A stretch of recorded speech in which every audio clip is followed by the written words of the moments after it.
So we've talked about all the phylum that we're going to cover, and we've looked at some examples. We looked at the grasshoppers the other day. Today we're going to look at 2 more examples of some living invertebrates.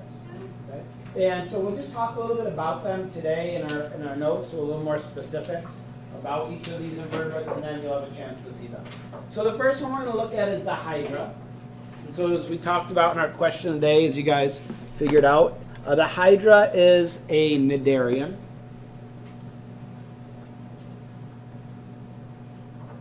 And so like the cnidarians, it has tentacles, has stinging cells in those tentacles, there's radial symmetry, and just one body opening where food enters and also where waste leaves.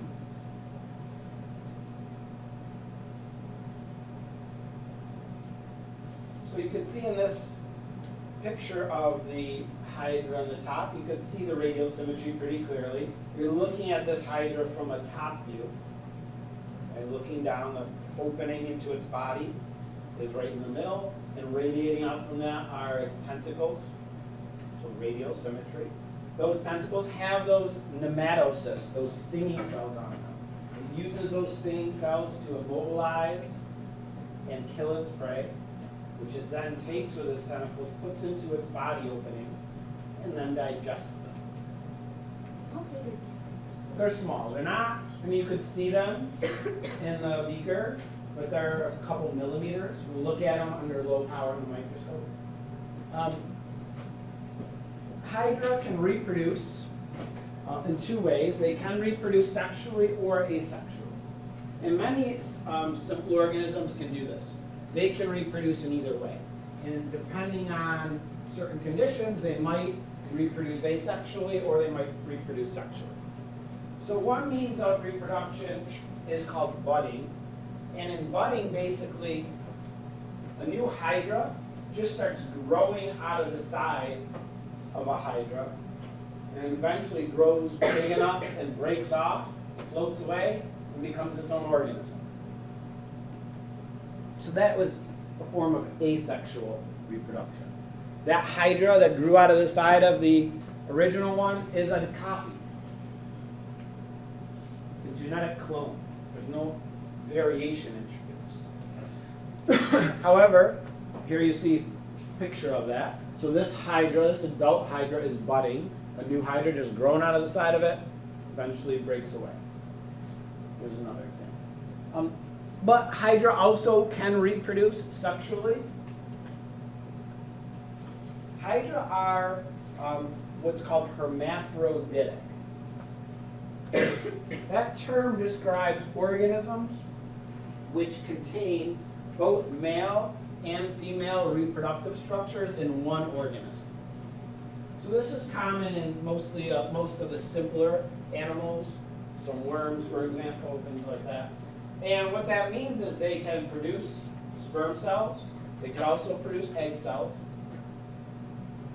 But typically, they don't self-fertilize.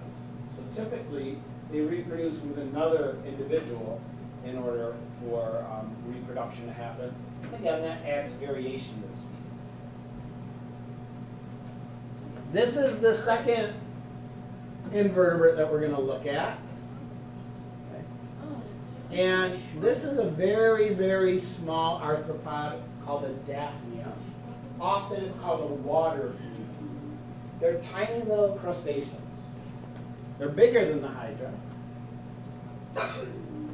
So they have the characteristics of arthropods and crustaceans. They have bilateral symmetry. They have jointed legs and an exoskeleton.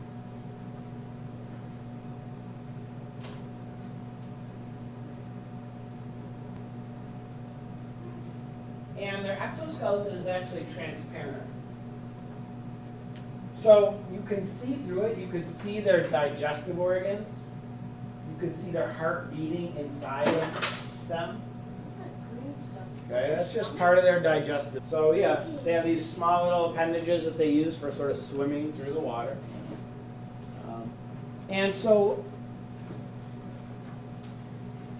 we are going to look at the Hydra first.